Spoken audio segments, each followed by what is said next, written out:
আসসালামু আলাইকুম প্রিয় বন্ধুরা, আপনাদেরকে ইসলামিক ভয়েস চ্যানেলে স্বাগতম। প্রিয় বন্ধুরা, পুরনো দিনের কথা। জামান দেশে এক রাজা রাজত্ব করতেন। রাজা এবং তার রানী খুব চিন্তিত থাকতেন, কারণ তাদের কোনো সন্তান ছিল না। তারা অনেক পীর ফকিরের কাছে চিকিৎসা করিয়েছেন, বুজুর্গদের কাছে দোয়াও করিয়েছেন। যেখানেই আশার আলো দেখতেন সেখানেই পৌঁছে যেতেন, কিন্তু তাদের মনের আশা পূরণ হল না।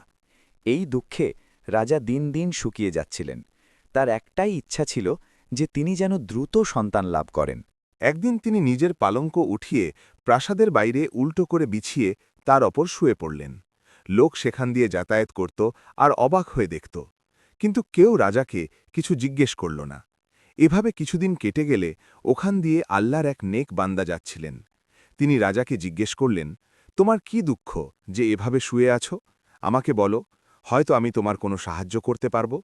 এক শুনে রাজা বললেন, আপনিও অন্য মানুষের মতো নিজের পথ ধরুন এবং গন্তব্যে চলে যান। আমার সাহায্য কেউ করতে পারবে না, আমার আল্লাহই মালিক। কিন্তু বুজুর্গ খুব জেদ করলেন যে মনের দুঃখ তাকে শোনানোর জন্য।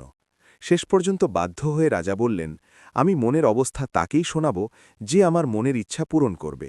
এটা শুনে বুজুর্গ বলতে লাগলেন, আল্লাহর ওপর ভরসা রাখো, আল্লাহর রহমতে তোমার ইচ্ছা পূরণ হবে। এক শুনে রাজা সব সত্যি কথা বুজুর্গকে বলে দিলেন।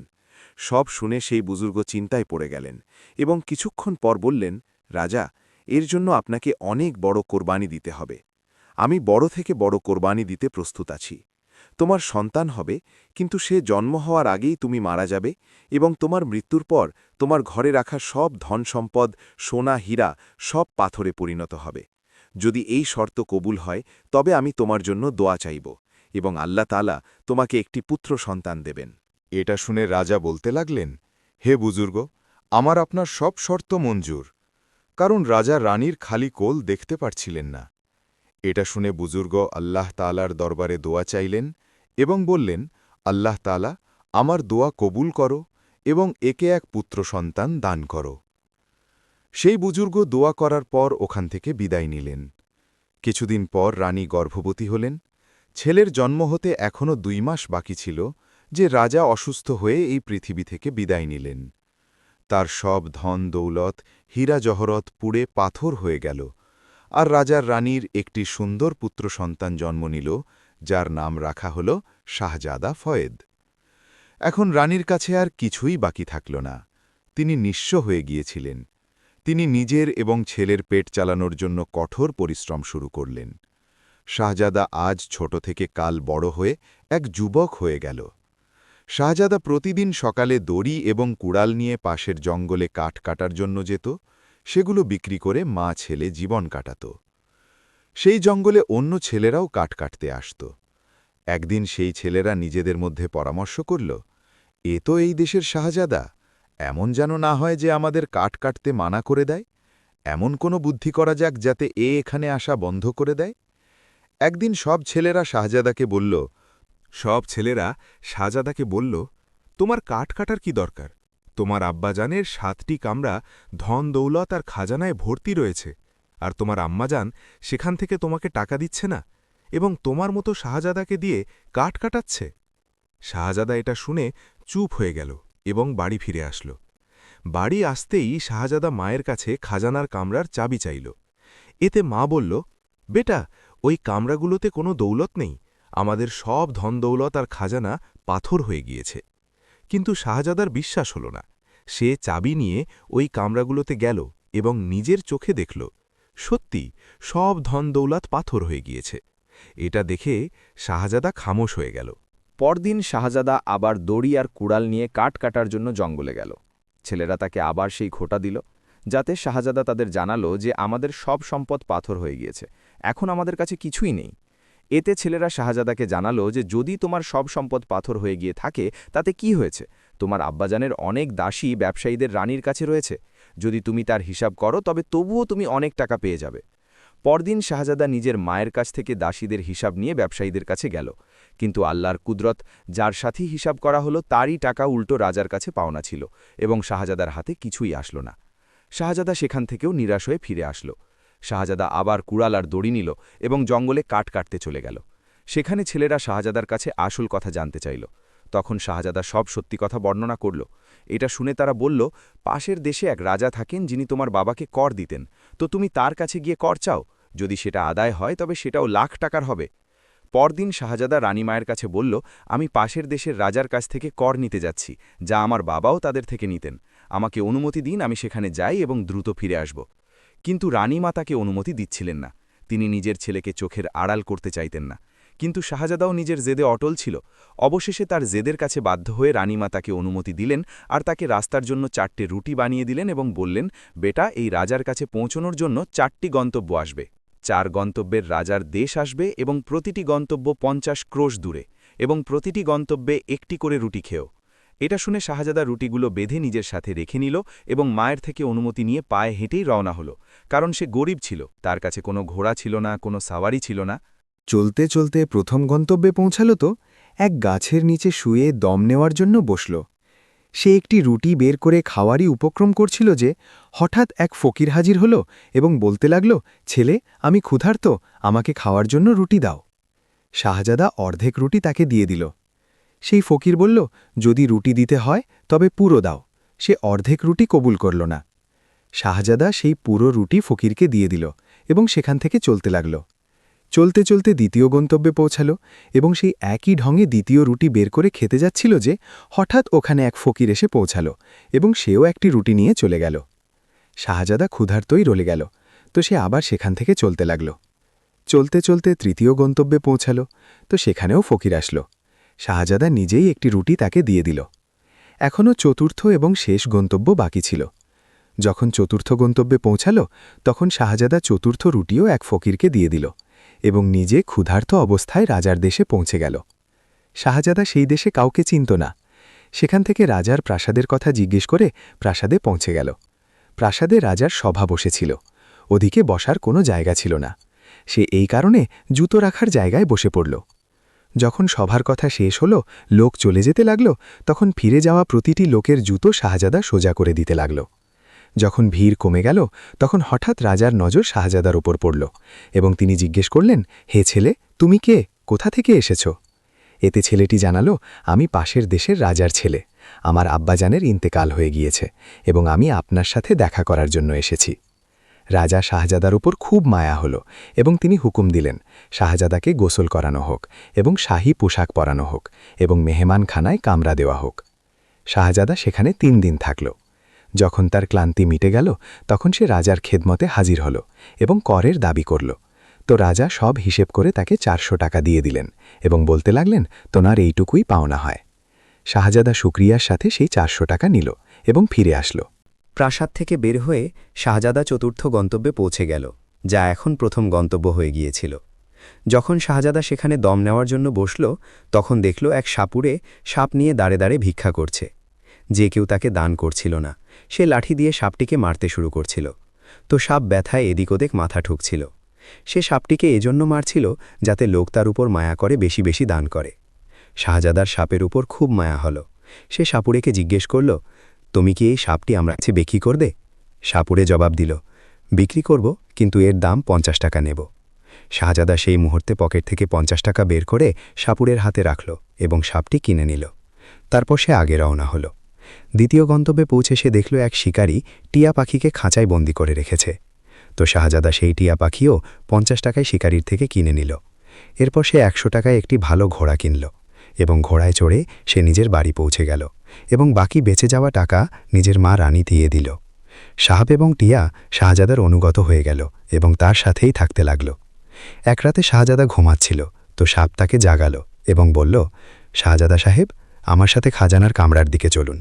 শাহজাদা অবাক হয়ে উঠল। ওই কামরাগুলোর চাবি নিয়ে সাপের সাথে কামরার দিকে এগিয়ে গেল। যখন সে কামরা খুলল, তো সাপ নিজের মুখ থেকে একটি মুক্তো বের করল এবং শাহজাদাকে বলতে লাগল, একে নিজের হাতে ঘষো, তারপর খাজানার ওপর হাত বুলিয়ে দাও। শাহজাদা ঠিক তাই করল। যখন সে সমস্ত খাজানার ওপর নিজের হাত বুলালো, তো সেগুলো সব নিজের আসল অবস্থায় ফিরে আসলো। এটা দেখে শাহজাদা খুব খুশি হল। তার রানীমাও খুশি হয়ে গেলেন। তারপর তাদের অবস্থা পরিবর্তন হতে লাগল। একদিন শাহজাদাকে বলল, আপনার জীবন বিপদে আছে। আপনি যেখানেই যাবেন আমাকে জিজ্ঞেস করে এবং আমাকে জানিয়ে যাবেন। শাহজাদা সাপের এই কথা মেনে নিল। এরপর সে যেখানেই যেত সাপকে জানিয়ে যেত। একদিন শাহজাদার মনে খেয়াল আসলো যে আমি কি সাপের চাকর যে ওকে জিজ্ঞেস করে যাব? আমি এখন থেকে ওর অনুমতি নেব না। এটা ভেবে শাহজাদা ঘোড়ায় চড়ে চলে দিল। চলতে চলতে সে এক জঙ্গলে পৌঁছাল, যেখানে অনেক নাগ এবং আপদ থাকত। তারা শাহজাদাকে ঘিরে নিল এবং সাপ ঘোড়ার পায়ে জড়িয়ে গেল। শাহজাদা খুব চিন্তিত হয়ে পড়ল। এমন সময় শাহজাদার বন্ধু সাপ ওখানে পৌঁছে গেল এবং সমস্ত সাপের সাথে মোকাবিলা করে তাদের তাড়িয়ে দিল এবং শাহজাদাকে জিজ্ঞেস করল, আপনি আমাকে না জানিয়ে কেন আসলেন? শাহজাদা লজ্জিত হয়ে গেল এবং চুপ থাকল। তারপর সাপ নিজের মুখ থেকে একটি মুক্ত বের করে শাহজাদাকে দিল এবং বলতে লাগল, এই মুক্ত নিজের হাতে ঘষে যে জিনিসকে হাত দেবে সেই জিনিস সোনার হয়ে যাবে এবং এটা তোমার উপকারের বদলা, যা তুমি আমার উপর করেছিলে। এখন তোমার উপকার শোধ হয়ে গেল। এখন আল্লাহ হাফেজ।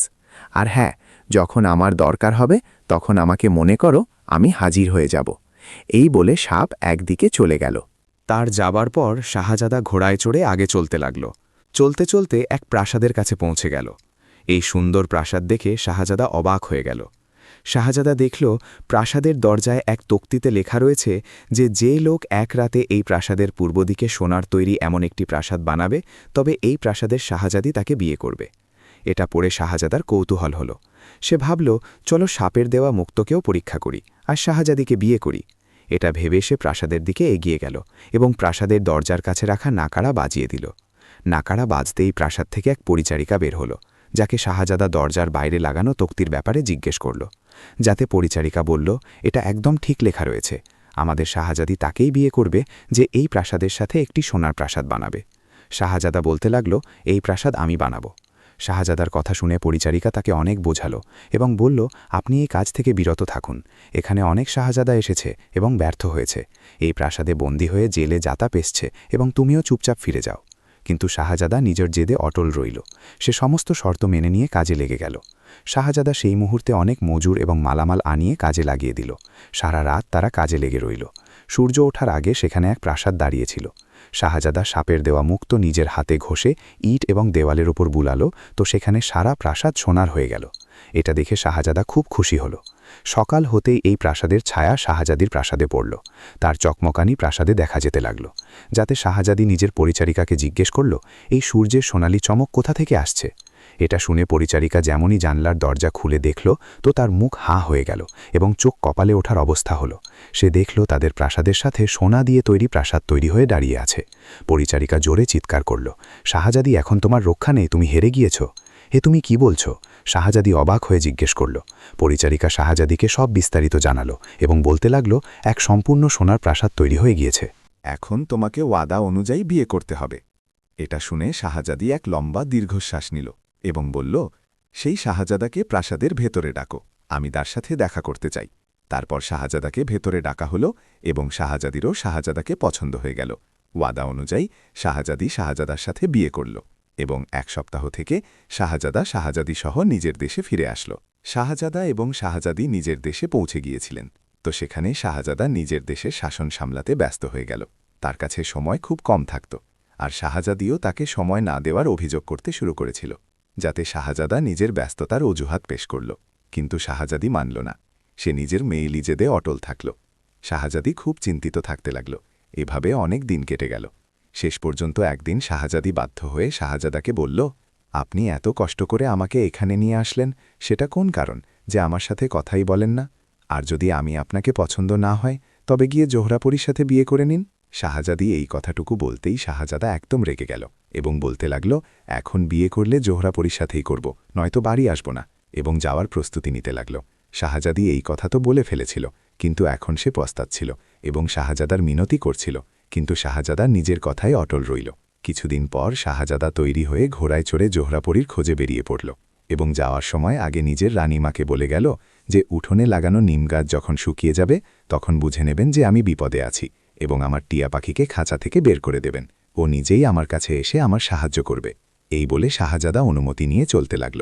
শাহজাদা বনজঙ্গল মরুভূমিতে সফর করতে করতে এক পাহাড়ের কাছে পৌঁছে গেল এবং ঘোড়াকে ওখানেই ছেড়ে পায়ে হেঁটে পাহাড়ে চড়তে লাগল।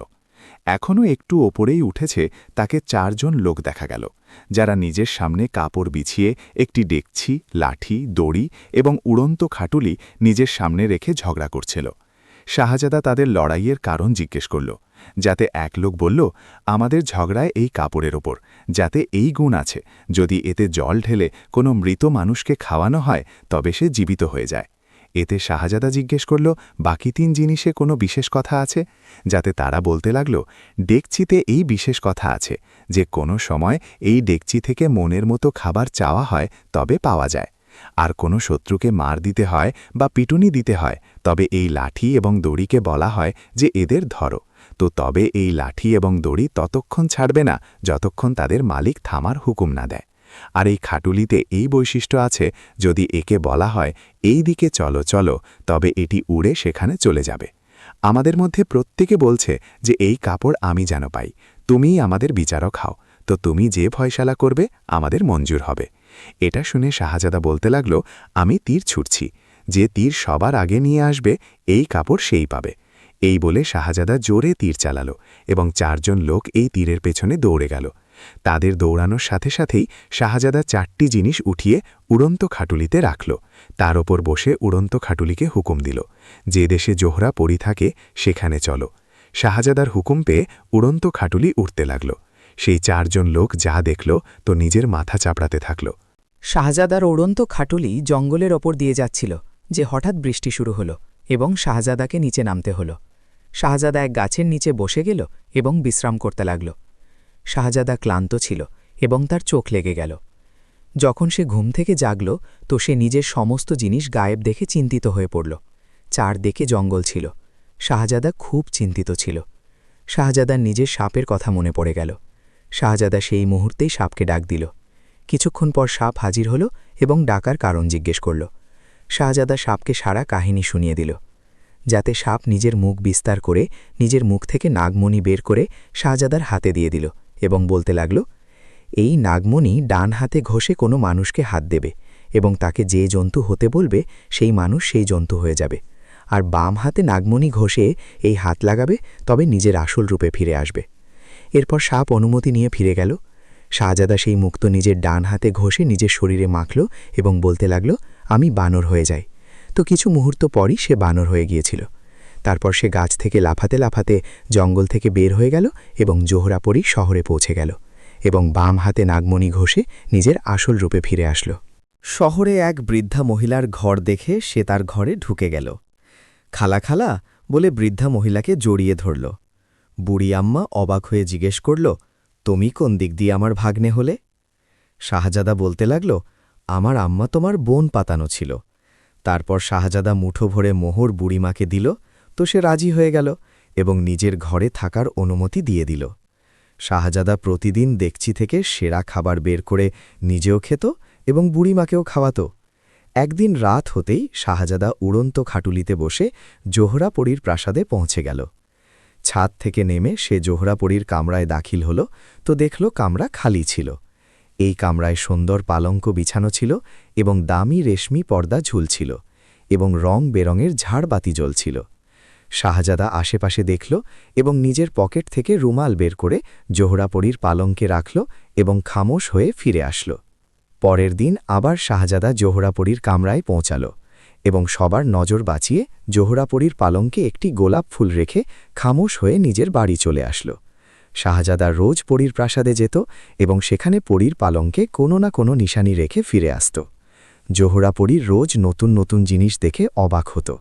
শেষ পর্যন্ত একদিন নিজের আব্বাজানকে সে অভিযোগ করে দিল এবং জানাল, আমার পালঙ্কে রোজ কোনো নতুন জিনিস পড়ে থাকে এবং জানি না এটা কে রেখে যায়।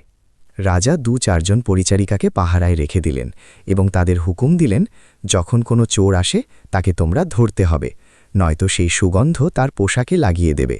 তারপর আমি নিজেই তার ব্যবস্থা করে নেব। পরিচারিকারা গিয়ে পাহারায় দাঁড়িয়ে গেল। দস্তুর অনুযায়ী শাহজাদা উড়ন্ত খাটুলিতে চড়ে প্রাসাদে আসল এবং পরিচারিকারা তাকে ধরার চেষ্টা করল, কিন্তু শাহজাদা তাদের হাতে আসল না এবং দৌড়ে সিঁড়ি দিয়ে ছাদে পৌঁছে গেল। যখন পরিচারিকারা তাকে ধরতে পারল না তখন তারা দূর থেকেই তার উপর কস্তুরি ছুঁড়ে দিল। শাহজাদা নিজের প্রাণ বাঁচিয়ে বুড়ি আম্মার ঘরে পৌঁছে গেল। সে পরিচারিকাদের সমস্ত চালাকি বুঝে গিয়েছিল। সে ওই কাপড়গুলো খুলে বুড়ি আম্মাকে দিল এবং বলল, যাও কোনো ধোপাকে ধোয়ার জন্য দিয়ে এসো। পার্ট 13। বুড়ি আম্মা ওই কাপড় ধোপাকে দিয়ে আসল। ধোপা এমন কাপড় কখনো দেখেনি। এমন নতুন কাপড় এবং সুগন্ধি পোশাক দেখে মনে মনে ভাবল, আজ একে পরে মজা নেই, কাল একে ধুয়ে নেব। এটা ভেবে ধোপা শাহজাদার ওই পোশাক পরে নিল এবং ঘোরার জন্য বাইরে বের হল। রাজার সিপাহীরা ওখানে ঘুরছিল। তারা যখনই একে দেখল এবং সুগন্ধি দিয়ে চিনে নিল তো ধরে ফেলল এবং বলল, চল চোরের বেটা, রাজার প্রাসাদে অনেক ঘুরেছিস।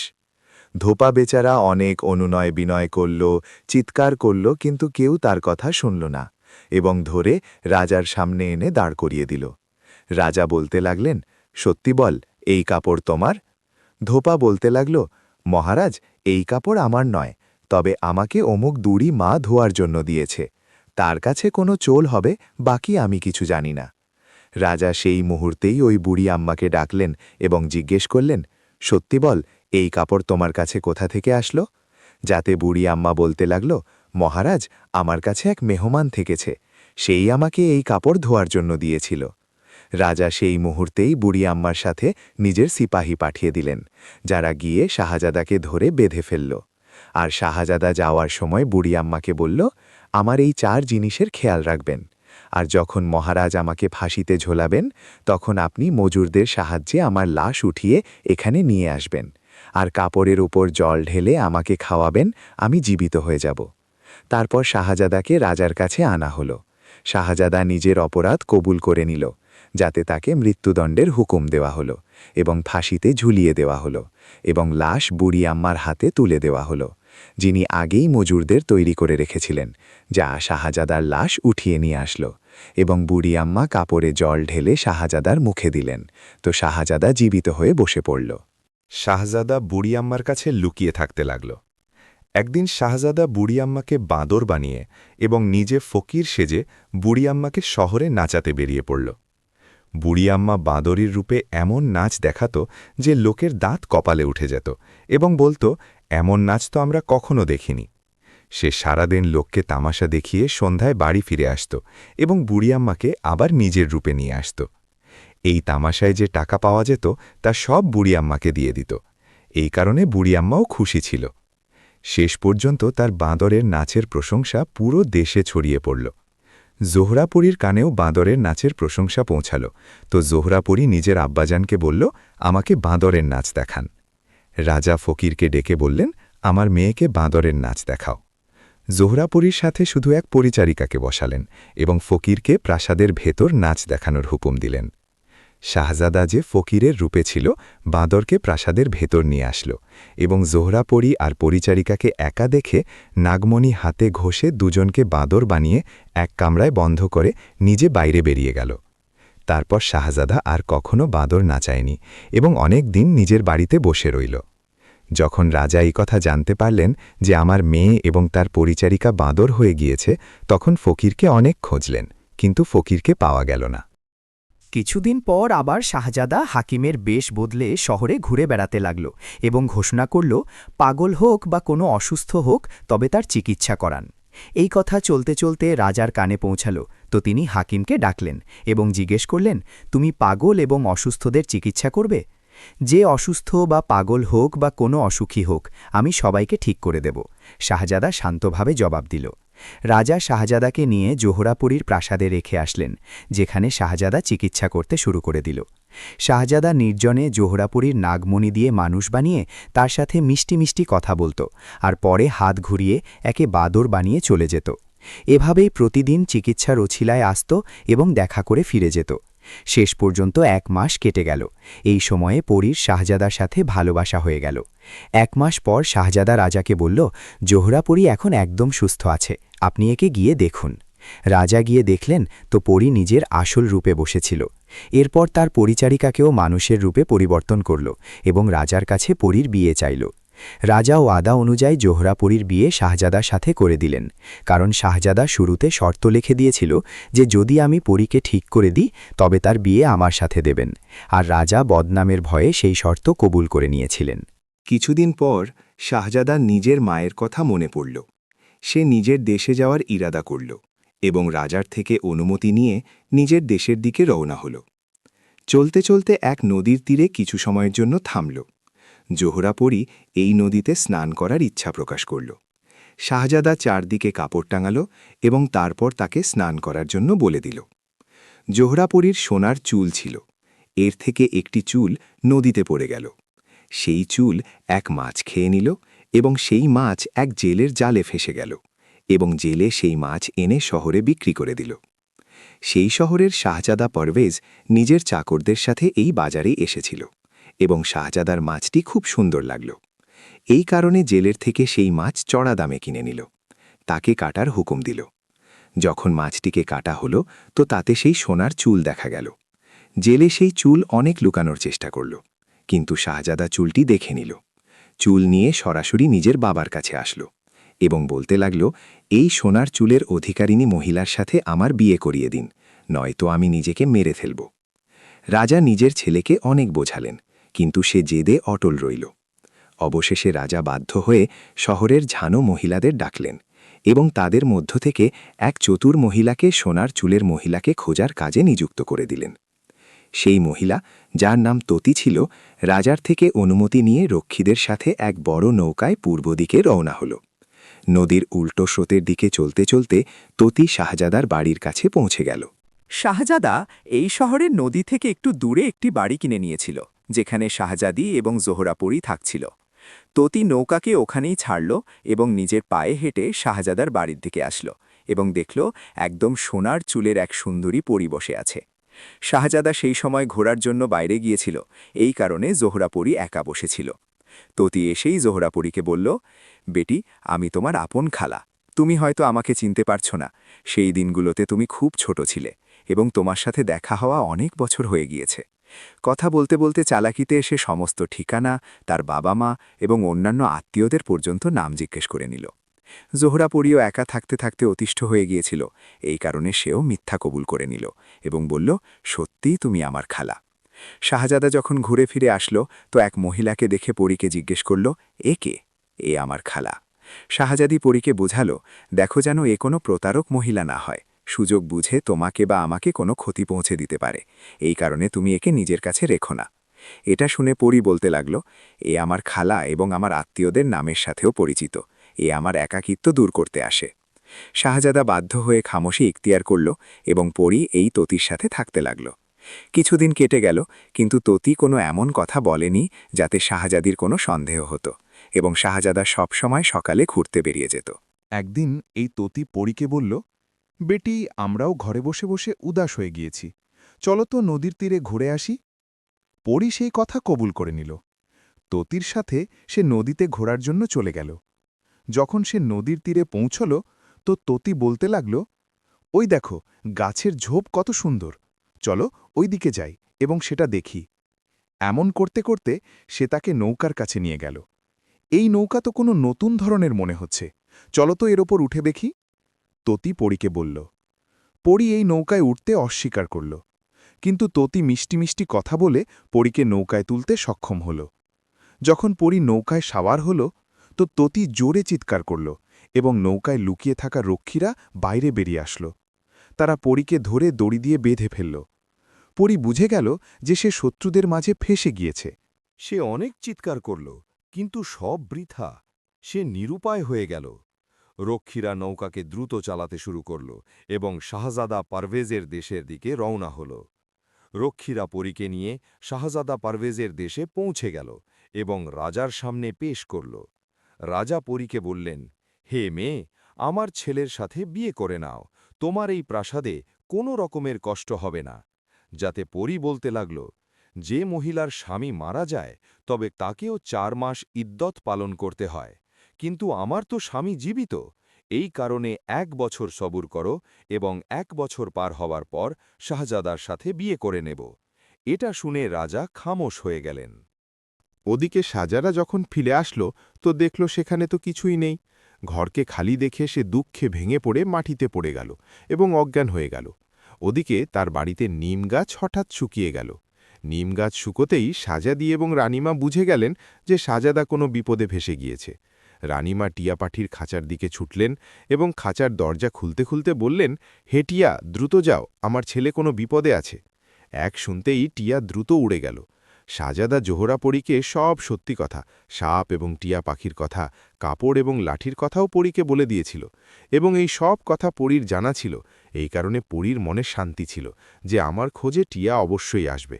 এই কারণে সে প্রতিদিন প্রাসাদের ছাদে শস্যদানা ঢেলে দিত, যাতে পাখিরা এসে জড়ো হতো। টিয়াও ঘুরতে ঘুরতে এই প্রাসাদের ছাদে পৌঁছে গেল এবং দানা খেতে লাগল। সন্ধ্যায় পরী দেখল এক টিয়া বসে বড় মন দিয়ে তার দিকে দেখছে। পরী টিয়াকে চিনে নিল, তার থেকে হালহকিকত জিজ্ঞেস করল এবং নিজের সব সত্যি কথা বলে দিল। টিয়া পরীর কাছে থাকতে লাগল এবং পরী তাকে খাইয়ে দাইয়ে মোটা তাজা বানিয়ে দিল।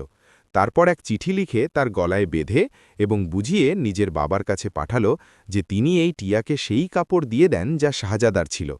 টিয়া উড়তে উড়তে পরীর বাবার কাছে পৌঁছালো এবং পরীর চিঠি দিয়ে দিল। পরীর বাবা চিঠি পড়ে তাকে শাহজাদার সেই কাপড় দিয়ে দিলেন এবং টিয়া শাহজাদার সেই কাপড় নিয়ে এবং নিজের ঠোঁটে নদী থেকে জল ভরে শাহজাদার মুখে ঢালল। তো শাহজাদা একদম উঠে দাঁড়িয়ে পড়ল এবং টিয়ার সাথে চলতে লাগল। চলতে চলতে সেই জায়গায় পৌঁছে গেল যেখানে পরী বন্দী ছিল। শাহজাদা এসে রাজাকে বলল, জোহরা পরী আমার স্ত্রী, আমার পরী আমাকে ফিরিয়ে দিন, নয়তো যুদ্ধের জন্য তৈরি হয়ে যান। রাজা নিজের ছেলেকে বললেন, এই শাহজাদাকে তার পরী ফিরিয়ে দাও, নয়তো এর সাথে যুদ্ধ করতে হবে। রাজার ছেলে পারভেজ বলল, বাবা, ও তো একা, কার সাথে যুদ্ধ করবে? আর আমাদের কাছে অনেক বড় লস্কর আছে, এ তো খুব ভালো যে আমাদের সাথে যুদ্ধ করে। রাজা নিজের ছেলেকে অনেক বোঝালেন, কিন্তু রাজার ছেলে যুদ্ধের ঘোষণা করে দিল এবং শাহজাদাকে বলতে লাগল, তুমিও তোমার লস্কর নিয়ে এসো, আমরা যুদ্ধ করব, কিন্তু পরী ফেরত দেব না। শাহজাদা বলতে লাগল, আমি একাই যুদ্ধ করব, আপনারা অবশ্যই আপনাদের লস্কর নিয়ে আসুন। রাজা তার লস্কর নিয়ে আসলেন।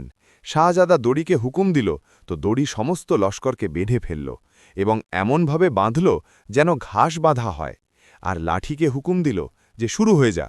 তারপর লাঠি সমস্ত বাধা লস্করকে পেটাতে শুরু করল এবং পিটিয়ে পিটিয়ে সবার দফা রফা করে দিল। এভাবে শাহজাদা বিজয় লাভ করল। শাহজাদি জোহরা পরীকে আজাদ করিয়ে এবং যুদ্ধলব্ধ সম্পদ গুছিয়ে সেই নৌকায় বসল। জোহরা পরীকে নদী ভ্রমণ করিয়ে সে উপকূলে নামল। উড়ন্ত খাটুলিতে বসে নিজের দেশের দিকে রওনা হল। যখন নিজের বাড়ি পৌঁছল তো তার প্রথম বেগম জোহরা পরীকে দেখে অবাক হয়ে গেল।